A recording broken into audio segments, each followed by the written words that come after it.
Doctor Padekallu Vishnu ಭಟ್ಟರೊಂದಿಗೆ ಹಳಗನ್ನಡ ಕಾವ್ಯ ಶಾಸ್ತ್ರ ಅಧ್ಯಯನ ವಾಹಿನಿಯಲ್ಲಿ ಜನ್ನನ ಯಶೋಧರ ಚರಿತೆ ಉಪನ್ಯಾಸ ಮಾಲೆಯನ್ನು ಕೇಳುತ್ತಿದ್ದೀರಿ. ಶ್ರೀ ಗುರುಭ್ಯೋ ನಮಃ.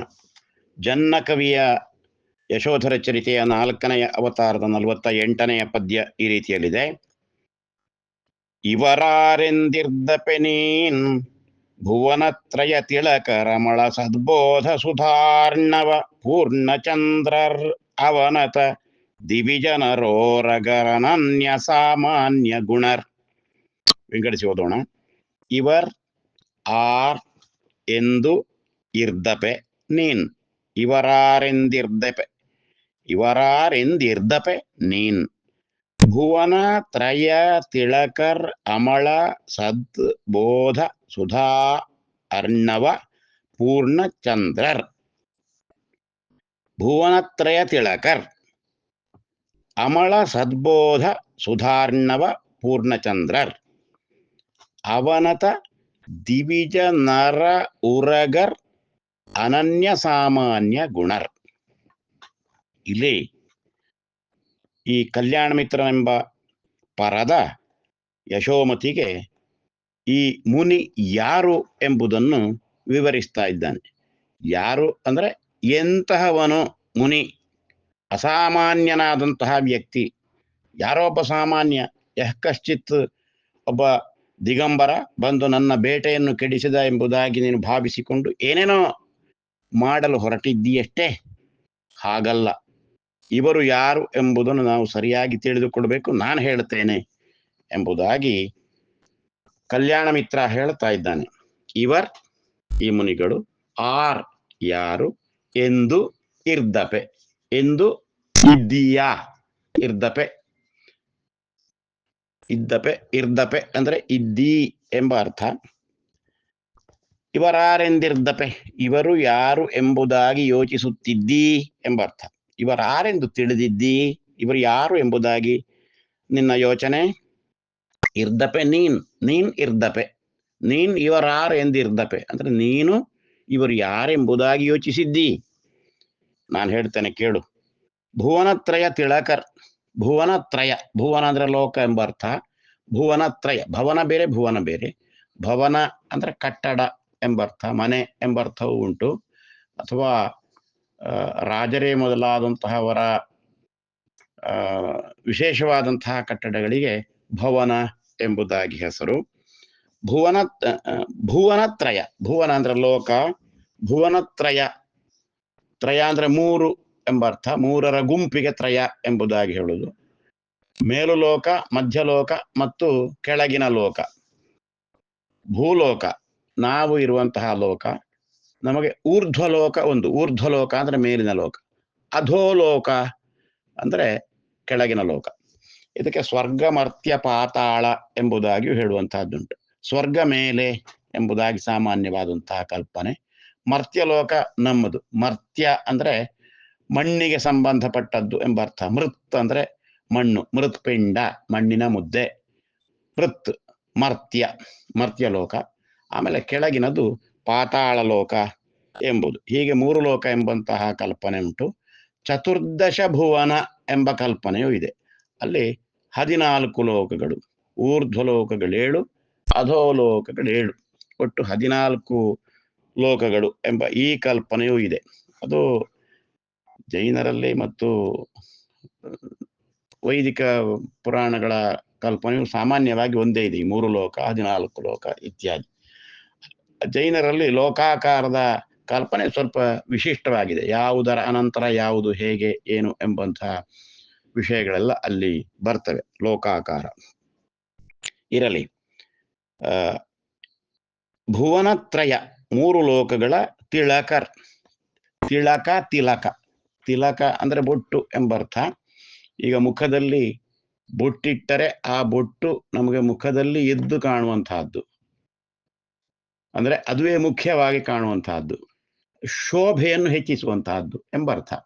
ಆದ್ದರಿಂದ ಇವರು ಭುವನತ್ರಯದಲ್ಲಿ ಎದ್ದು ಕಾಣುವಂಥವರು, ಭುವನತ್ರಯದಲ್ಲಿ ಆಕರ್ಷಕರಾಗಿರುವಂಥವರು, ಭುವನತ್ರಯದಲ್ಲಿ ಶ್ರೇಷ್ಠರಾಗಿರುವಂಥವರು. ತಿಲಕ ಅಂದ್ರೆ ಶ್ರೇಷ್ಠ ಎಂಬ ಅರ್ಥ ಬಂದಿದೆ.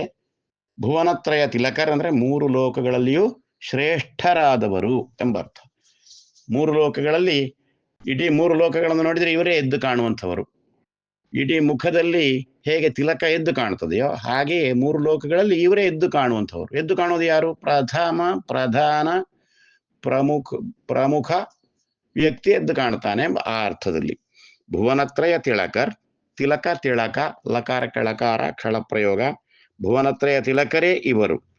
ಆಮೇಲೆ ಅಷ್ಟು ಮಾತ್ರ ಅಲ್ಲ, ಅಮಳ ಸದ್ಬೋಧ ಸುಧಾರ್ಣವ ಪೂರ್ಣಚಂದ್ರರ್. ಒಂದೇ ಅದು, ಅಮಳ ಸದ್ಬೋಧ ಸುಧಾರ್ಣವ ಪೂರ್ಣಚಂದ್ರರ್, ಅಲ್ಲಿವರೆಗೆ ಒಂದೇ.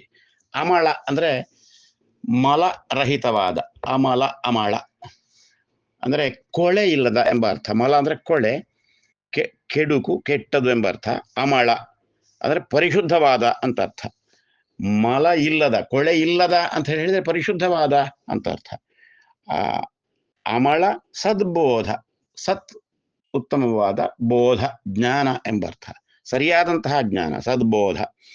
ಅಮಳ ಸದ್ಬೋಧ ಸುಧಾರ್ಣವ, ಸುಧಾ ಅಂದ್ರೆ ಅಮೃತ, ಸ್ವದೆ ತದ್ಭವ, ಸುಧಾ ಅರ್ಣವ, ಅರ್ಣವ ಅಂದ್ರೆ ಸಮುದ್ರ, ಅರ್ಣವ. ಅಮಳ ಸದ್ಬೋಧ ಸುಧಾರ್ಣವ ಅಂದ್ರೆ ಪರಿಶುದ್ಧವಾದ ಜ್ಞಾನವೆಂಬ ಅಮೃತ ಸಮುದ್ರ. ಅಮೃತ ಬಿಳಿಯದು ಎಂಬಂತಹ ಕಲ್ಪನೆ, ಅಮೃತ ಸಮುದ್ರ, ಅರ್ಣವ ಸಮುದ್ರ. ಆ ಸಮುದ್ರಕ್ಕೆ ಪೂರ್ಣಚಂದ್ರರ್, ಆ ಸಮುದ್ರವು ಎದ್ದೆದ್ದು ಕುಣಿಯುವ ಹಾಗೆ, ಅಂದ್ರೆ ಅದಕ್ಕೆ ಏರಿಕೆ ಬರುವ ಹಾಗೆ ಮಾಡುವಂಥವರು ಪೂರ್ಣಚಂದ್ರರ್. ಪೂರ್ಣಚಂದ್ರ ಅಂದ್ರೆ ಚಂದ್ರ ಪ್ರತಿದಿನವೂ ತನ್ನ ಒಂದೊಂದು ಕಲೆಯನ್ನು ಹೆಚ್ಚಿಸಿಕೊಂಡು ಹೋಗ್ತಾನೆ. ಶುಕ್ಲ ಪಕ್ಷದಲ್ಲಿ, ಕೃಷ್ಣ ಪಕ್ಷದಲ್ಲಿ ಒಂದೊಂದು ಕಲೆಯನ್ನು ಕಳೀತಾ ಹೋಗ್ತಾನೆ, ಅಮಾವಾಸ್ಯೆಗೆ ಕಾಣದಾಗ್ತಾನೆ ಎಂಬುದು ಇದೆಲ್ಲ ನಮ್ಗೆ ಗೊತ್ತಿದ್ದಂತಹದ್ದು. ಪೂರ್ಣಚಂದ್ರ ಅಂತ ಹೇಳಿದ್ರೆ ಹುಣ್ಣಿಮೆಯ ದಿವಸ ಬರುವಂತಹ ಚಂದ್ರ ಪೂರ್ಣಚಂದ್ರ, ತನ್ನ ಪೂರ್ಣ ಕಲೆಗಳೊಡನೆ ಶೋಭಾಯಮಾನವಾಗಿರುವಂತಹ ಚಂದ್ರ. ಈ ಪೂರ್ಣಚಂದ್ರ ಬರುವಾಗ ಚಂದ್ರೋದಯಕ್ಕೆ ಅಂಬುಧಿ ಹೆಚ್ಚುವುದಯ್ಯ, ಚಂದ್ರ ಕುಂದೆ ಕುಂದುವುದಯ್ಯ, ಬಸವಣ್ಣನವರ ವಚನ. ಇದನ್ನು ಬೇರೆ ಬೇರೆ ಕವಿಗಳು ಬೇರೆ ಬೇರೆ ಸಂದರ್ಭಕ್ಕೆ ಬಳಸಿಕೊಂಡಂತಹದ್ದುಂಟು. ಉತ್ಸಾಹಕ್ಕೆ, ಪ್ರೀತಿಗೆ, ಎಲ್ಲದನ್ನು ಬಳಸಿಕೊಂಡಂತಹದ್ದುಂಟು. ಪೂರ್ಣಚಂದ್ರ ಉದಯನಾದಾಗ ಸಮುದ್ರ ಉಕ್ಕಿ ಇರ್ತದೆ, ಸಮುದ್ರದಲ್ಲಿ ಭರತ ಉಂಟಾಗ್ತದೆ ಎಂಬುದು ನಮಗೆ ಗೊತ್ತಿದ್ದ ವಿಷಯ. ಅದನ್ನು ಇಲ್ಲಿ ಬಳಸಿಕೊಂಡಿದ್ದಾನೆ ಕವಿ. ಅಮಳ ಸದ್ಬೋಧ ಸುಧಾರ್ಣವ ಪೂರ್ಣಚಂದ್ರರ್, ಅಮಳ ಸದ್ಬೋಧ ಸುಧಾರ್ಣವಕ್ಕೆ ಇವರೇ ಪೂರ್ಣಚಂದ್ರರು. ಅಂದ್ರೆ ಜ್ಞಾನಕ್ಕೆ ಇನ್ನಷ್ಟು ಏರಿಕೆ ಉಂಟಾಗುವ ಹಾಗೆ ಮಾಡುವಂತಹವರು ಇವರೇ. ಇವರಿಂದಾಗಿಯೇ ಜ್ಞಾನ ಸಮುದ್ರ ಏರಿಕೆಯಲ್ಲಿದೆ ಎಂಬರ್ಥ. ಅಂದ್ರೆ ಆ ಸಂಪೂರ್ಣ ಜ್ಞಾನವನ್ನು ಪಡೆದುಕೊಂಡಂಥವರು ಮತ್ತು ಇವರಿಂದಾಗಿ ಅದು ಇನ್ನಷ್ಟು ಉನ್ನತಿಗೆ ಬಂದಿದೆ ಎಂಬ ಅರ್ಥ. ಅಮಳ ಸದ್ಬೋಧ ಸುಧಾರ್ಣವ ಪೂರ್ಣಚಂದ್ರರ್. ಆಮೇಲೆ ಅವನತ ದಿವಿಜನರೋರಗರ್, ಅವನತ, ನತ ಅಂದ್ರೆ ಬಾಗಿದ ಅಂತ ಅರ್ಥ. ಅವನತ ಕೆಳಭಾಗಕ್ಕೆ ಬಾಗಿದ ಅಂತ ಅರ್ಥ. ಅವನತ ಅಂತ ಇದ್ರೆ ಉನ್ನತ ಅಂತ ಇನ್ನೊಂದು ಇದೆ. ಉನ್ನತ ಅಂದ್ರೆ ಮೇಲಕ್ಕೆ ಬಾಗಿದ, ಅವನತ ಅಂದ್ರೆ ಕೆಳಕ್ಕೆ ಬಾಗಿದ ಎಂಬರ್ಥ. ಉತ್ ಎಂಬುದು ಮೇಲು ಭಾಗವನ್ನು ಅಥವಾ ಮೇಲಕ್ಕೆ ಮುಖವಾಗಿರುವಂತಹದ್ದನ್ನು ತೋರಿಸ್ತದೆ. ಅವ ಎಂಬುದು ಕೆಳ ಮುಖವಾಗಿರುವಂತಹದ್ದನ್ನು ತೋರಿಸ್ತದೆ. ಉನ್ನತ, ಅವನತ. ಉತ್ತಂಸ, ಅವತಂಸ. ಆಭರಣಗಳು ಆ ರೀತಿಯಲ್ಲಿರಬೇಕು. ಉತ್ತಂಸ ಅಂತ ಹೇಳಿದ್ರೆ ಮೇಲು ಮುಖವಾಗಿ ಅದು ಎತ್ತಿರುವಂತಹದ್ದಿರಬಹುದು. ಅವನತ ಅಂದ್ರೆ ಕೆಳಮುಖವಾಗಿ ಜ್ಯೋತಿರುವಂತಹ ಅದಿರಬಹುದು ಆಭರಣಗಳು. ಇರ್ಲಿ, ಉನ್ನತ ಅವನತ. ಅವನತ ದಿವಿಜನರ ಓರಗರ್, ದಿವಿಜನರ ಉರಗ, ಮೂರು ಲೋಕದವರು ಎಂಬರ್ಥ ಇಲ್ಲಿ. ದಿವಿಜನರ ಉರಗ ಮೂರನ್ನು ಹೇಳಿದ್ದಾನೆ. ದಿವಿಜ ಅಂದ್ರೆ ದೇವತೆಗಳು, ನರ ಅಂದ್ರೆ ಮನುಷ್ಯರು, ಉರಗ ಅಂತ ಹೇಳಿದ್ರೆ ಹಾವುಗಳೇ ಮೊದಲಾದಂಥವು ಎಂಬರ್ಥ. ಇಲ್ಲಿ ಭುವನತ್ರಯ ಎಂಬುದಾಗಿ ಮೊದಲು ಹೇಳಿದ ಅಲ್ಲ, ಭುವನತ್ರಯದಲ್ಲಿ ಮೇಲು ಲೋಕದಲ್ಲಿ ದೇವತೆಗಳಿರುವಂತಹದ್ದು, ಮಧ್ಯಲೋಕದಲ್ಲಿ ಮನುಷ್ಯರಿರುವಂತಹದ್ದು, ಕೆಳಗಿನ ಪಾತಾಳ ಲೋಕದಲ್ಲಿ ಉರಗಾದಿಗಳಿರುವಂತಹದ್ದು. ಹಾಗೆ ದಿವಿಜನರ ಉರಗ ಅಂತ ಹೇಳಿದ್ರೆ ಪ್ರಾತಿನಿಧಿಕವಾಗಿ ದೇವತೆಗಳು, ಮನುಷ್ಯರು, ಹಾವುಗಳು ಎಂಬುದಾಗಿ ಹೇಳಿದ್ರು ಮೂರು ಲೋಕಗಳಲ್ಲಿರುವ ಸಮಸ್ತ ಜಂತುಗಳು ಎಂಬರ್ಥ. ಮೂರು ಲೋಕದಲ್ಲಿರುವ ಸಮಸ್ತ ಜಂತುಗಳು. ದೇವಲೋಕದಲ್ಲಿ ದಿವಿಜರು ಅಂದ್ರೆ ಯಾವುದೋ ಒಂದೇ ವರ್ಗದಲ್ಲಿರುವಂತಹದ್ದಲ್ಲ, ದೇವಯೋನಯ ಅಂತ. ದೇವತಾ ವರ್ಗದಲ್ಲಿ ಇನ್ನೂ ಅನೇಕ ವರ್ಗಗಳಿವೆ. ಅಲ್ಲಿ ಯಕ್ಷ, ಗಂಧರ್ವ, ಕಿನ್ನರ, ಕಿಂಪುರುಷ ಇತ್ಯಾದಿ ಇವರೆಲ್ಲರೂ ದೇವಯೋನಯ ಅಂತ ಹೇಳಿ, ಅಂದ್ರೆ ದೇವತಾ ಜನ್ಮದಲ್ಲಿ ಬಂದಂಥವರು ಎಂಬ ಆ ಅರ್ಥ. ಅಂತೂ ದೇವತಾ ಎಂಬುದು ಅದಕ್ಕೆ ಪ್ರತಿನಿಧಿಯಾಗಿ ದೇವತೆಗಳು, ದಿವಿಜರು. ದಿವಿಜ ಸ್ವರ್ಗಲೋಕದಲ್ಲಿ ಹುಟ್ಟಿದಂಥವರು ಎಂಬ ಅರ್ಥ. ದಿವಿಜ ನರ ಮನುಷ್ಯ ಲೋಕದಲ್ಲಿ ಹುಟ್ಟಿದಂಥವರು, ಉರಗ ಪಾತಾಳ ಲೋಕದಲ್ಲಿ ಹುಟ್ಟಿದಂಥವರು. ಇವರು ಎಲ್ಲರೂ ಇವರಿಗೆ ಅವನತರಾಗಿದ್ದಾರೆ, ಅಂದ್ರೆ ಇವರಿಗೆ ಬಾಗಿದ್ದಾರೆ. ಅಂದ್ರೆ ಏನರ್ಥ? ಮೂರು ಲೋಕದಲ್ಲಿರುವ ಎಲ್ಲ ಜೀವಿಗಳು ಇವರನ್ನು ಕಂಡಾಗ ತಮ್ಮ ತಲೆಯನ್ನು ತಗ್ಗಿಸುತ್ತಾರೆ, ಗೌರವಿಸುತ್ತಾರೆ, ನಮಸ್ಕರಿಸುತ್ತಾರೆ ಎಂಬರ್ಥ. ಅವನತ ದಿವಿಜನರೋರಗರ್. ದಿವಿಜನರ ಉರಗ ಎಂಬ ಮೂರು ಲೋಕದ ಎಲ್ಲ ಜೀವಿಗಳಿಂದ ನಮಸ್ಕಾರವನ್ನು, ಗೌರವವನ್ನು ಪಡೆಯುವಂತಹವರು ಇವರೇ. ಅವನತ ದಿವಿಜ ನರ ಉರಗರ್ ಅನನ್ಯ ಸಾಮಾನ್ಯ ಗುಣರ್. ಅನನ್ಯ ಸಾಮಾನ್ಯ ಗುಣರ್, ಅಸಾಮಾನ್ಯವಾದಂತಹ ಗುಣಗಳನ್ನುಳ್ಳವರು ಎಂಬರ್ಥ. ಅನನ್ಯ ಸಾಮಾನ್ಯ ಅಂದ್ರೆ ಏನು? ಅನ್ಯ ಸಾಮಾನ್ಯ ಅಂದ್ರೆ ಅನ್ಯರಿಗೂ ಸಮಾನವಾದಂತಹದ್ದು. ಅಂದ್ರೆ ಇವರಿಗೂ ಅನ್ಯರಿಗೂ ಸಮಾನವಾದಂತಹದ್ದೇನಿದೆ ಅದು ಅನ್ಯ ಸಾಮಾನ್ಯವೇ ಆಯಿತು, ಅಂತಹ ಗುಣಗಳು ಇವರಲ್ಲಿದ್ರೆ. ಆದ್ರೆ ಅನ್ಯರಿಗೆ ಸಾಮಾನ್ಯವಾದಂತಹದ್ದಲ್ಲ, ಇವರಿಗೆ ಮಾತ್ರ ವಿಶೇಷವಾದಂತಹದ್ದು ಎಂಬ ಅರ್ಥದಲ್ಲಿ ಅನನ್ಯ ಸಾಮಾನ್ಯ ಗುಣ. ಅಂದರೆ ಇವರಲ್ಲಿರುವ ಗುಣಗಳೇನಿವೆ ಆ ಗುಣಗಳು ಬೇರಾರಲ್ಲೂ ಇಲ್ಲ ಎಂಬ ಅರ್ಥ.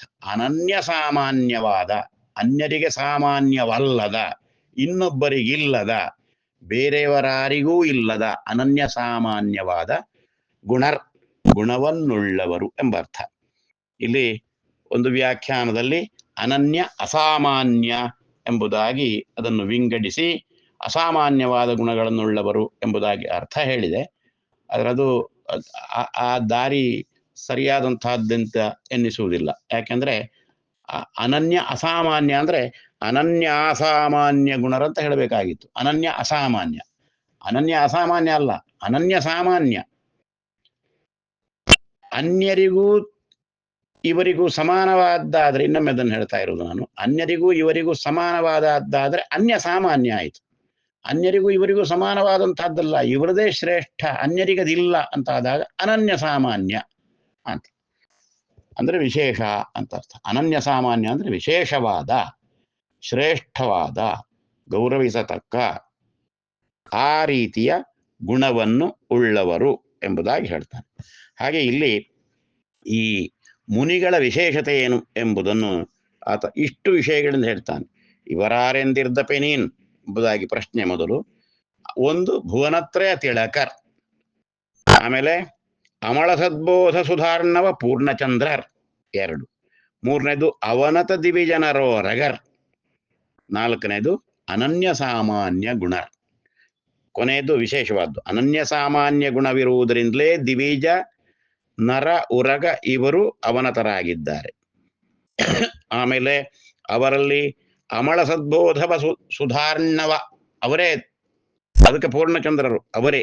ಆದ್ದರಿಂದ ಭುವನತ್ರಯ ತಿಳಕರ್, ಆದ್ದರಿಂದ ಮೂರು ಲೋಕದಲ್ಲಿಯೂ ಅವರು ವಿಶೇಷವಾದಂತಹ ವ್ಯಕ್ತಿಯಾಗಿದ್ದಾರೆ ಎಂಬುದಾಗಿ ಅವರ ಗುಣಗಳನ್ನು ಈ ಕಲ್ಯಾಣ ಮಿತ್ರ ವಿವರಿಸಿ ಹೇಳ್ತಾನೆ.